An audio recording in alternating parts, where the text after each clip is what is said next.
Thank you all for tuning in to Breathing is Highly Dangerous. We are giving our first breath, working toward and hoping for the next, all the while fearing our last.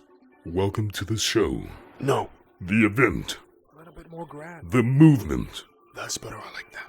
The movement of the century. Well, movement, that may be a little bit much. How about a conquest to ferment the ones ignosable that try to impinge their iniquitous veracity to our thoughts? Look, man, do you want me to do this or not? Either way, I get paid. Sorry, go ahead. We've come to ask why, but never satisfied with a simple answer. Discovering the not-so-secret secrets. Playing coy into the ploy, kicking every rock, smiling with joy. Here is your host. He puts the U in unusual, the P in pterodactyl. Not just why, he also asks how. If you suffer from Hippopotamonstros esquipedaliophobia, please leave now.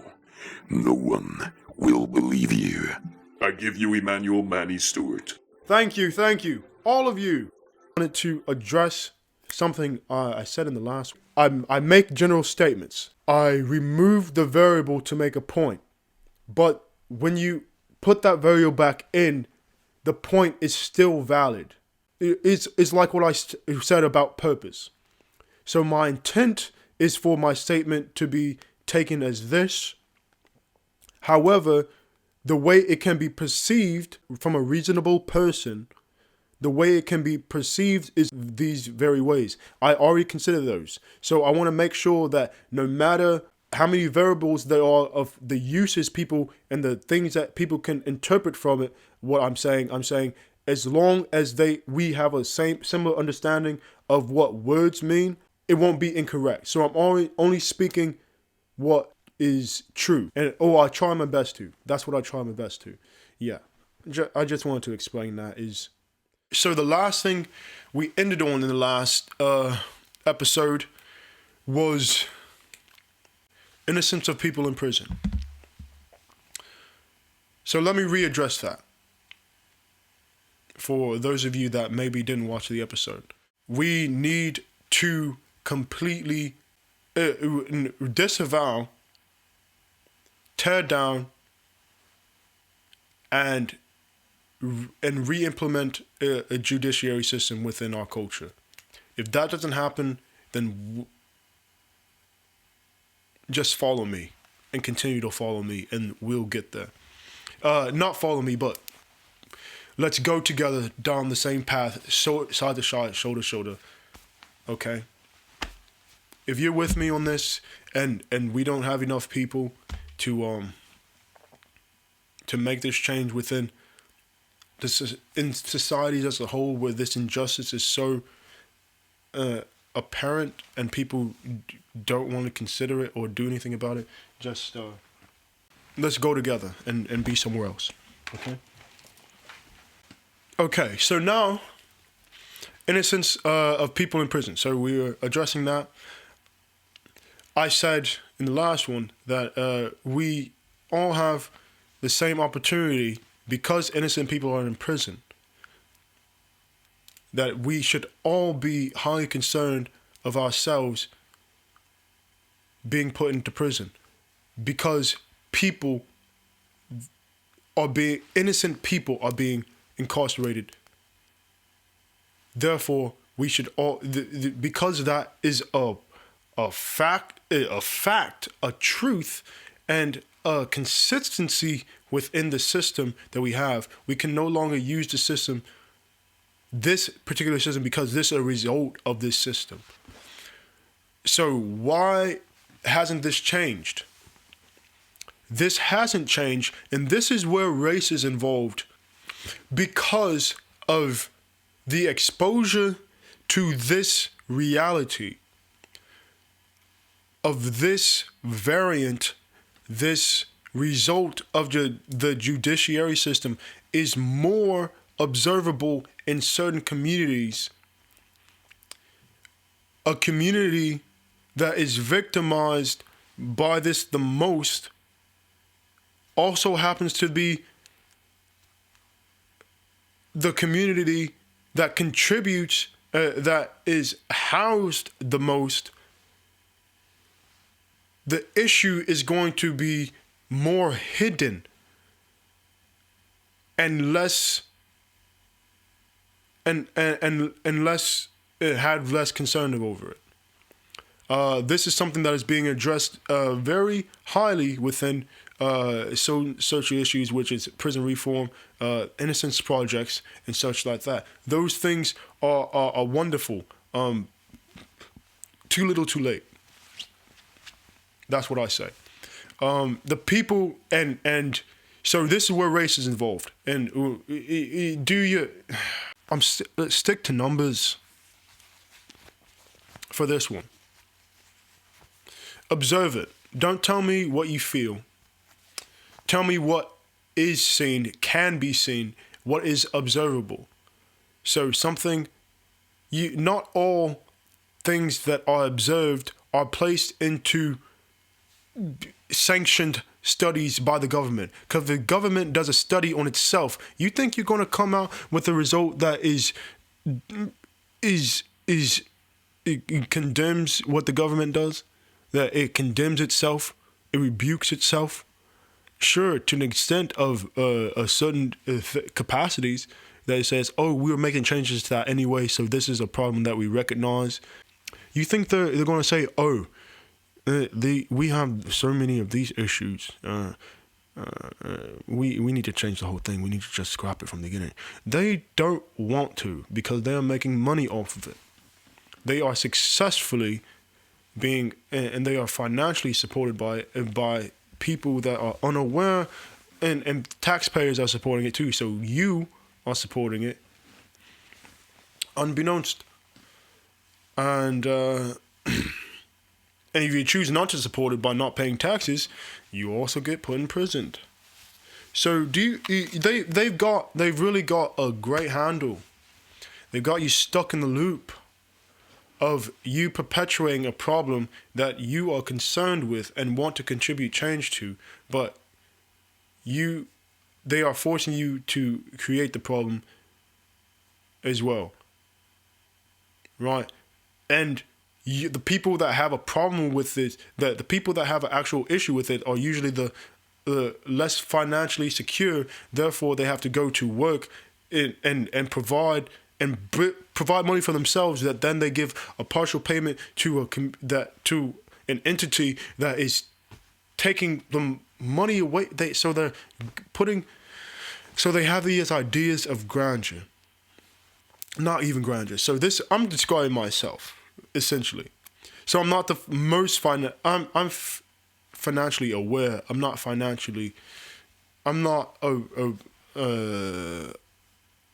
a rich man. I'm wealthy with the things I want to do, but I'm not financially rich yet. That's not something I desire. That's something that can happen and needs to happen for what I want to go forward doing. But I'm not going to be a rich man. I'm going to have a financially stable, financially. The government's not going to correct itself. And why would we expect it to? We have to I'm not a rich man, but I want to be. You're right. So, essentially, I'm speaking to myself, the working class, the people that I notice these problems, but I can't really do much about it right now because I'm at a point in society, I'm at a level where I've got to do everything for myself because I'm not trying to contribute more to this system that I have to these things and entities that I have a disagreement with. So that keeps me at a certain standard, in a certain ability to develop a certain amount of income, right? Because I don't want to contribute this to these issues here. So that is something I'm very concerned about, because the people that then, if someone like me, right, say it's for the people that do this social media thing and these media things, they talk about a lot of things. And then what do they contribute to? And then when they are making this money within the governments, they are given more money. So the things that they're fighting against, they're still contributing more to the things they are against, while also doing things that they is saying they're trying to prevent it. But if these things, there's way more money going into that, what you're trying to prevent, than the preventionary efforts, because there is a fear of being, taken advantage of, or being put in prison because you don't contribute to what you want to fight against. So when you get up to those levels of higher wealth in terms of monetary value, you get more wealthy.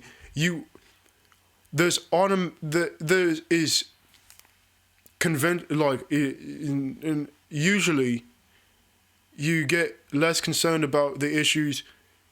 Well, naturally you have less issues because you're not, when you get up there, you can contribute more to the problems that the people at the bottom are complaining about. But you can't just give all your money to the people at the bottom, because then, you've gotten to a certain place, and it's a perpetual cycle of how much difference are you actually making when you are made to contribute to what you disagree with. And that's something I am trying to start right now. I am doing my own individual rebellion. I'm not asking anyone to follow me. I'm just asking people, if you agree, let's go together and understand, and do this in a way that we actually make actions, and we use these actions and hold people accountable. Every single action of a person accountable. That's what my wish is. It's going to happen regardless for myself. I just like to see other people succeed in what they're going to do, because it doesn't matter. Like, I'm going to do it regardless. And whoever gets in my way gets in my way. And whoever I'm able to knock down in terms of someone that's preventing me from doing right, they're getting knocked down because they're in the wrong for preventing me from doing right. And I am set in my ways of understanding what is right and what is not, and fighting for the other people that are trying to do right too. So the more people I have with me, the stronger we are going to be able to knock down these obstacles that the people that are trying to prevent us from the best of our ability. So yes, okay, there. Back to incarceration, but that was part of it. So because as much as we try to get away from these things, we're still the system is set up so that it's a cycle that's perpetual. The only thing that we can do to stop it is, and it's quite clear actually, and it would take some time for things to change, but this is what I really want to it's quite simple, and people are going to think me rash when I say this, or abrasive, and that's okay, because this is from experience. And plenty of people have further experience than me. It doesn't matter, and this is regardless of the reasons you have. This is to prove a point. If you want to prove this point, you've got to be vigilant. You've got to be aware of aware of how the system works. So once you are aware of how it works, continue to do right. So first of all, law enforcement prevention. Do as minimally as possible to require or make them feel like they need an influence over your life. And that's what, and the race thing is still involved because of societally or right, the origination of law enforcement was used to keep tabs, right? But we really gotta put that to the side. We really got to, because when you think of race, when one thinks of race, it automatically brings up and clouds your judgment to see from the perspective of race rather than the natural state, the natural order of things. Because humans created race.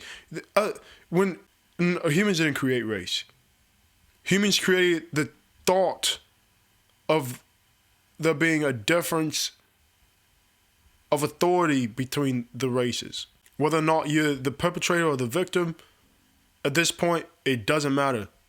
If you understand that, then the way you think, you cloud yourself intentionally when you bring race into an argument that is about people and people only. Because law enforcement is based from a racial standpoint, there's always going to be that consideration of race. So it's already involved. No need for you to mention it again, right? Because it's already, that's what it's based in, right? At least in the Western sense. Law enforcement keeps tabs on the minority communities and keep them, in order, what they consider order. It's really preventionary measures, so to make sure they weren't allowed in things and make sure they couldn't allot certain things and make sure they didn't evolve and make sure there is a distrust, make sure that they have to sustain for themselves, and then if they sustain too well, break it down and they keep on. It's like, it's gaslighting. It's like, hey, you're doing wrong here. You're doing wrong here. Hey, do this this way. Oh yeah, that's how you do it. Oh snap, they're doing it too well. Let's break it down. And then it's a game, and I explained this in 2 videos ago about why is understanding the system. Once you understand the system, these things are racially involved already, and that is systematic. So when people talk about systematic racism and the existence of it or not, what people have to understand is it's not the way I describe it. It's described popularly. So systematic racism is that intrinsically, through the use of the origination of the system, there is a racial inhibitors. There is racial terms in it. So there was racial purposes to why these things were created. But now these things are used for every race. So now it's less of a thing, and now the only racial problem is with the individual or the certain communities that are now implementing these rules. Because the rules are not exclusive to race currently. The rules are applicable to every single race currently. So no longer is that the system of racism that there's only laws that apply to black people, and that's what a lot of public people make it seem like, that there's only rules. The thing is the nature of the people that implement these rules and the, which is, you'll say you understand that, that's what we meant. Like, that's not what you're saying though. So I'm saying what you mean now. I'm speaking for you. You're welcome. So the nature of the people that are giving down the punishments and putting these people in prison are being inconsistent with the punishments that they give minorities versus the majority, or vice versa, right? And yes, it's vice versa. Racism goes all ways, and if racism applies in this scenario, it applies in this system, in this scenario, and you're saying the system is doing more to help of the majority. No, it's doing well to help the people with this knowledge that have these beliefs and these ideas and these and have this standard of living. So if one race gets to that, succeeds in breaching that that knowledge factor, then they are the only difference is the skin color, and then the belief of the people within those opportunity levels. So the only difference is opportunity, and the opportunity is then complemented by the knowledge you have with the opportunity. So, and this is what is popularly known as classism, as seen throughout our wealthy counterparts in Europe and Asia. Classism is a discriminatory tool that is used when the difference is not of race but in wealth disparity, and that is what America is currently consists of and is quickly transitioning more towards because of the intolerance of the racial divide that is happening. Everything, racism is not the biggest problem black people have. It's in terms of systematicness. It's the individuals that we still have in the system. From the very top to and the necessity of certain factors of the system. That's why I just reconstruct the whole thing. So prison. Let's see. And a lot of people are starting to get educated on the history of these systems, and I'm so happy. But they need when people relay the information, this of historical events and systems, they need to be contextual. They need to provide context to all these things, and I can't. There's like so many things that I address. That's why I need to write down more notes when I think of this stuff. When I view something and I see an opinion that is correct, but it's out of context. You know, like there's a lot of things that people are saying about Black Lives Matter and like things and injustices. I'm like, I agree with you to a point because then what you're going further and the context you're putting these injustices in are false context. That's why I like to I like to make sure I have all the information before I share things that are important, that are life and death, that are going to shape the way people think about the world and other people, in terms of something that could potentially put you in harm's way. Like, because if it elicits a certain response in terms of the way you think about other people, and I contribute to that, I want to make sure that's an accurate and full, accurate, precise, and complete representation of that thought or of that person.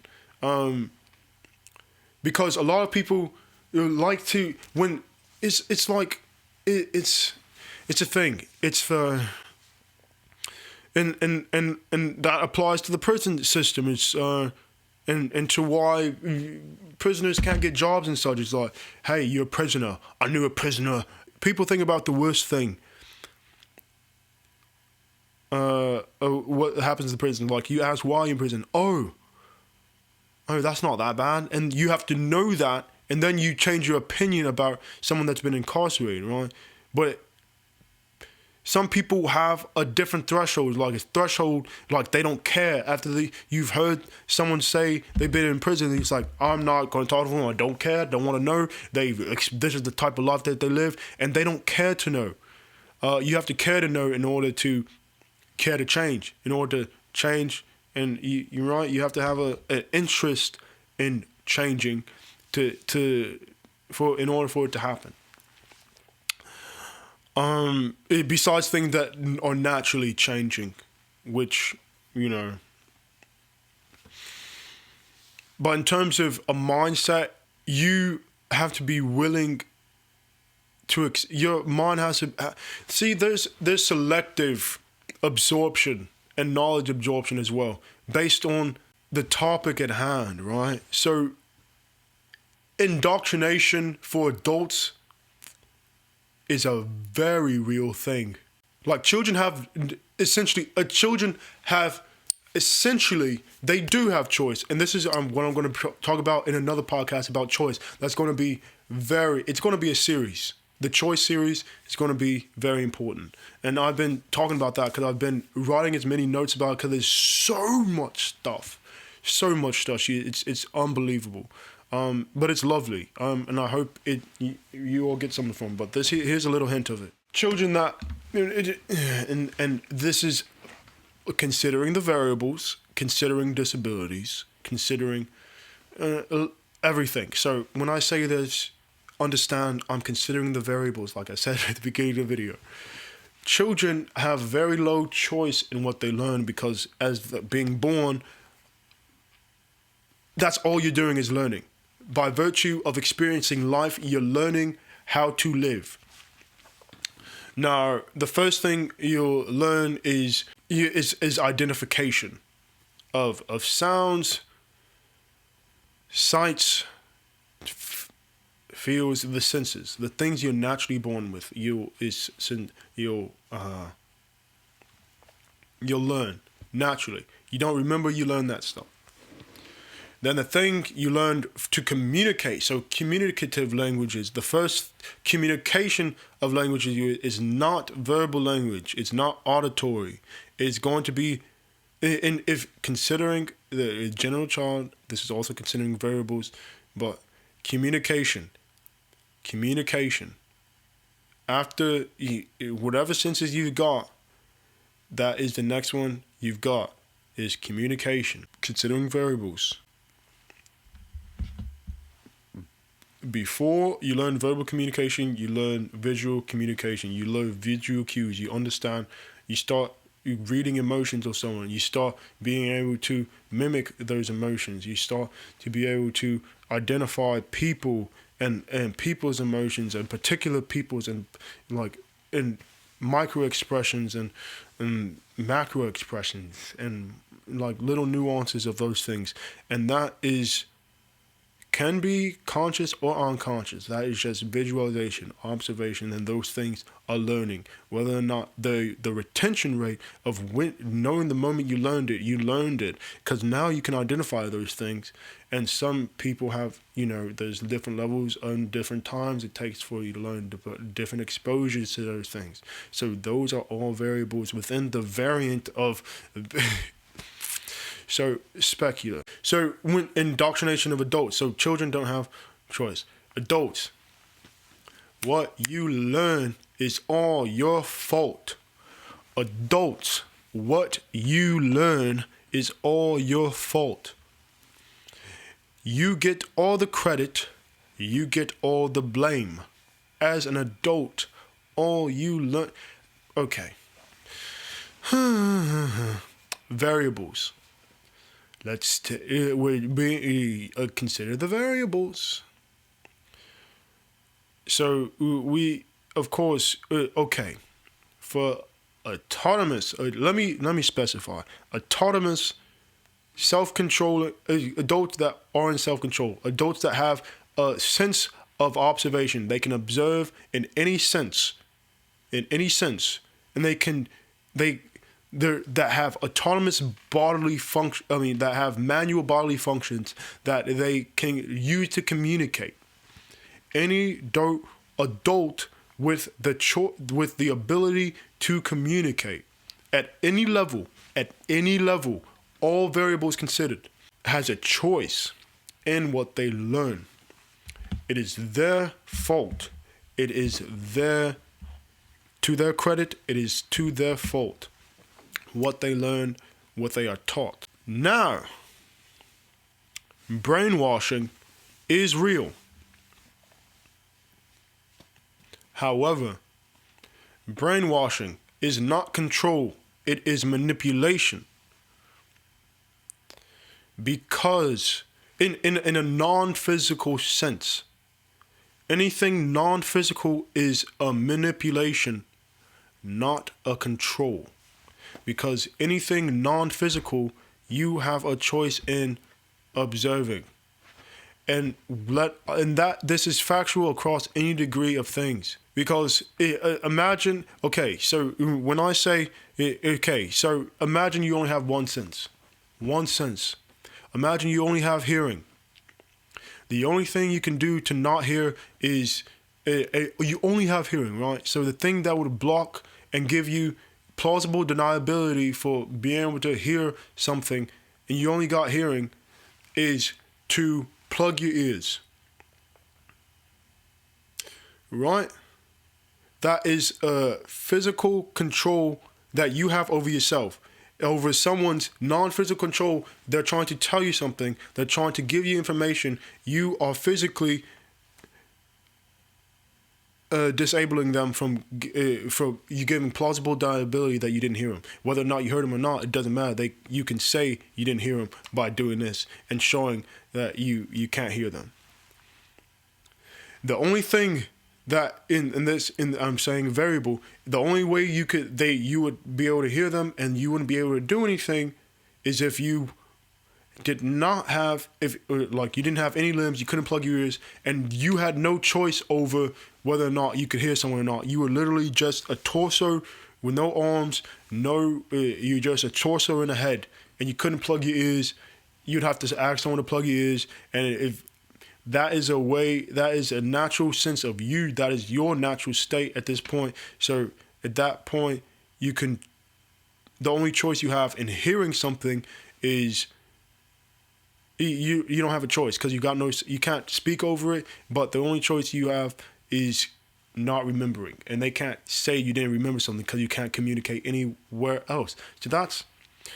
So if in that way you have in a certain autonomy, there are people that exist like that. So if them hearing something is okay, then I'm telling you the variables are, and I would try and do something really extreme.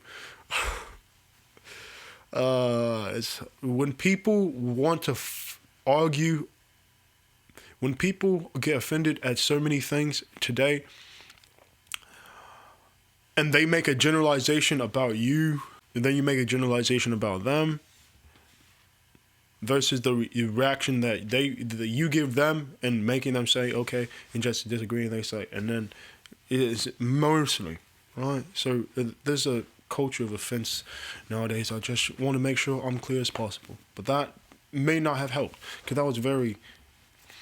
So indoctrination for adults. When you believe, and this is about racism, this is how people are being racist. So trying to make a point of how people are still racist and how we could be racist in the prison system and how that still works and how we're contributing to that. So this is how that line, this is how my brain works. This is how, and this is not even really, it's how my brain works in a very, very, you can't see all the branches. These are like, not even the roots. This is like, it's like a tree in a forest, like of trees, and you can't even see the individual branch. It's like so weird. I'm telling you, about the things that go through. But that's everyone, I guess, to degrees. But I'm aware of the degree of which it is, for myself personally. But yes, the indoctrination of adults and brainwashing. So as a child, if you got all the information about racism when you were a child, it's going to be it. You have a choice to take it into adulthood, but if you had nothing to argue against your ideas in your youth, then you're going to, and you don't leave that environment, there's not going to be really a reason for you to learn, because you're not going to understand the wrongness about it. If ever you see other people leading lives with the same ideas or similar ideas, and they're working just fine together, and you don't see anything to argue against their point. So the exposure to ideas you were taught, and I mean, now it's all about exposure. So if someone says there's no room today for racism, or there's plenty of room, the earth is not small, there's plenty of room. It's just something that exists because it was taught. You're not going to naturally be born a racist. So racism is taught. There's room as long as people are teaching that. There's an understanding I have with, it's not sympathetic at all. I'd rather have empathy for someone than sympathy, because sympathy is, for most adults, and I'll say most, and what was the choices you made to get there? Like, yeah, this person shouldn't have done that, but you also shouldn't have done that. So it's not like you getting what you get is that's the natural state. If it's a choices. That's going on to if we ever get to that video, the choices video. But the prison system is inherently was racist in its origin. I mean, a prison system, but yeah, the government inherent is built with racism in mind. Right. So if people don't understand, people don't care to know your problem, you're not entitled to people caring about your problems either. That determines the character of someone. But if you are trying to force someone to care about you, you're not entitled to someone caring for you. You're not even entitled for your mother to care for you. That's something they should do. You're entitled to the life that you're given, and the responsibility that someone has for you is impingent upon their own moral, obligation.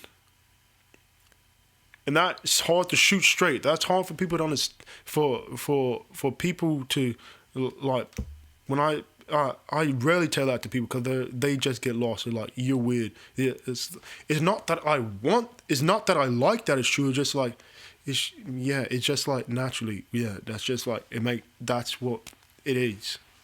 Regardless of not, if you think about it that way, that's just the way what it is.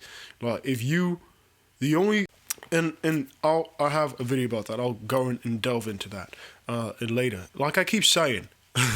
But racism can end very quickly. Well, racism in adults can end quickly. The bias that you have because of the form ideas that racism has created in your mind, it'll take some time. But racism in terms of physical, right, that can be stopped instantly. That can be an instant thing if people so choose. Crime can instantaneously stop if you know what a crime, if you know what is deemed as a crime, right? If you know what crime is and you choose not to do it, you're not committing a crime, you never did. That can stop instantaneously. So this is something I recommend to victims, people that are in a area that they fall more victim to a system that is working against them intrinsically. I mean, inherently. Whether that's the intention of the system at this point in time or not, that is its purpose. Like I said in the last video. Because the system does this, you need to remove all the variables.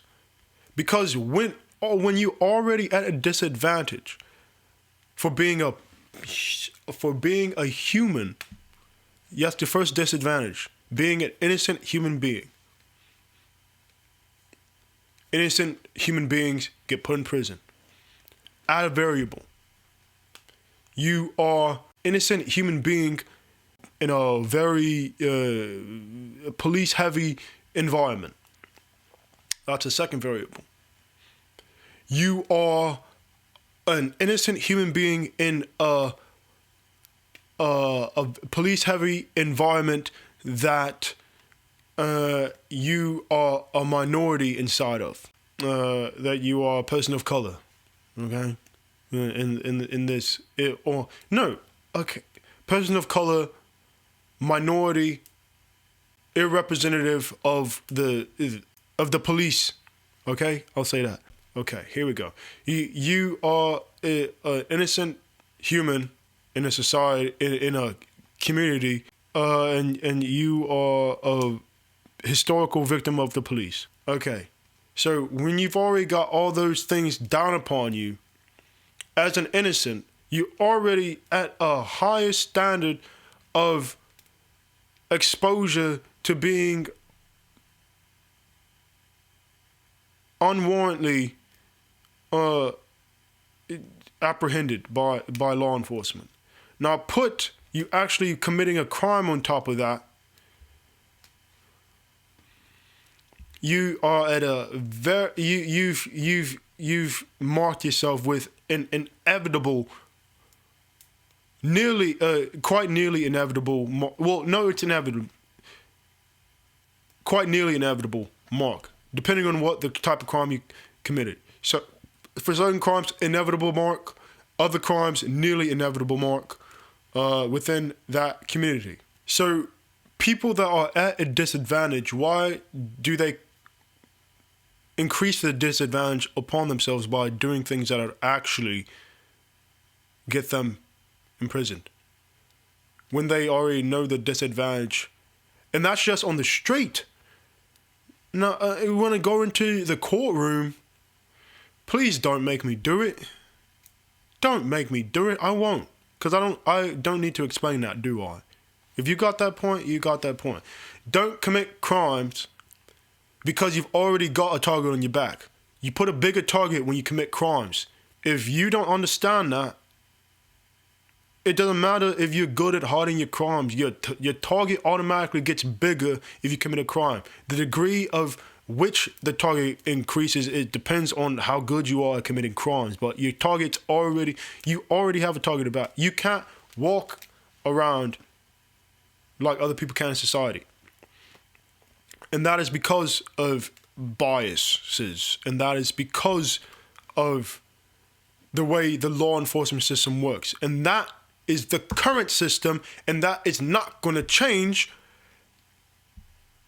because it doesn't matter if all the people, it doesn't matter. Okay, so imagine everyone that has the same ideas as I do become law enforcement. Become law enforcement. What's still in the way? We still got the certain laws. We still got the judges we got to deal with. Imagine all those people become. We still got the governors, the senates that are in control of that. Okay, imagine we got all those. Okay, we've got the House. We've got the checks and balances, the one that's above another. If there's any influence of any sort, and then once we got all these people in office. So now we're still abiding by these rules, and now what are we abiding by? The Constitution. So now, what would happen with that? The difference is the people. It's first of all the people, because the people put people in office. And then if the people stop caring who's in office, they stay in office, and there are a few people that vote, So voting matters. What needs to happen is a restructure,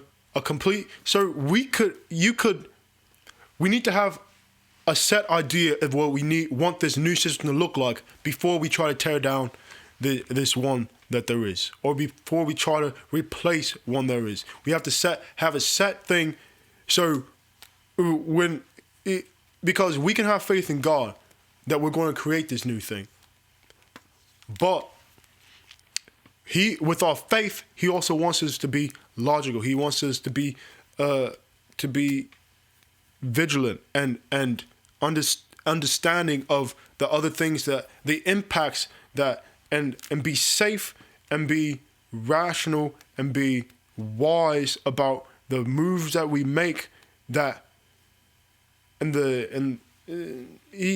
protect yourselves to protect others, to make sure we can all get there safely. Should there be a thing as a martyr currently? If there is a martyr in modern day, that means someone committed murder.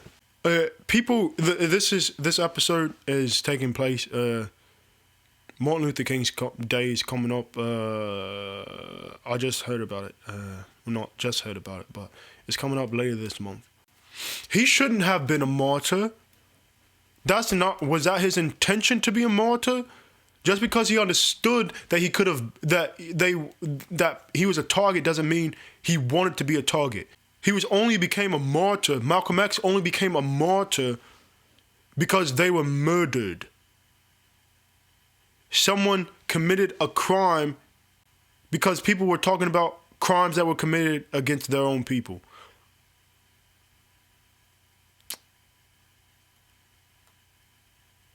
And in the case of Martin Luther King, actually,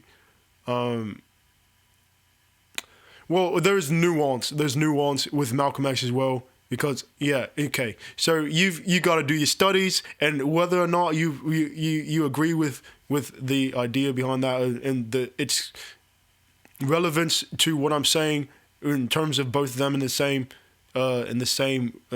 speaking in terms of the way they were murdered. I believe there is a connection there. Whether or not that's not conspiracy, that's just my belief. I wasn't born, I wasn't alive. Neither was I with Martin Luther. I've done substantial research because that's the only thing I can do, because I can't observe that. I wasn't there. It's an impossibility. So anything historical that happened before I was born is something I cannot visually observe. I can only see the research that's been done on it.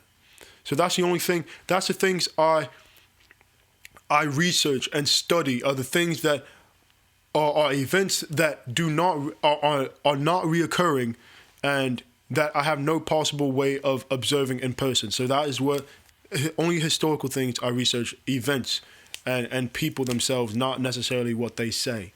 Because what they say is part of what they thing, but in terms of it's a thing.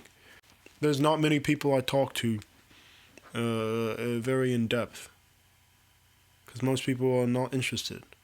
So I'm talking to you if you're interested. Very few people currently, but we'll see.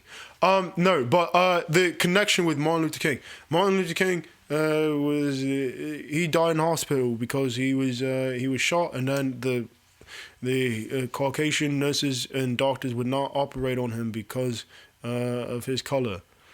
Yeah, so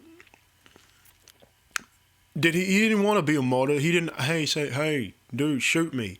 Like someone that was set up. Whether or not the individual pre-planned that, or there was a governmental thing. And I hate when people call things conspiracies. Because it's not conspiracy. What is the definition of conspiracy?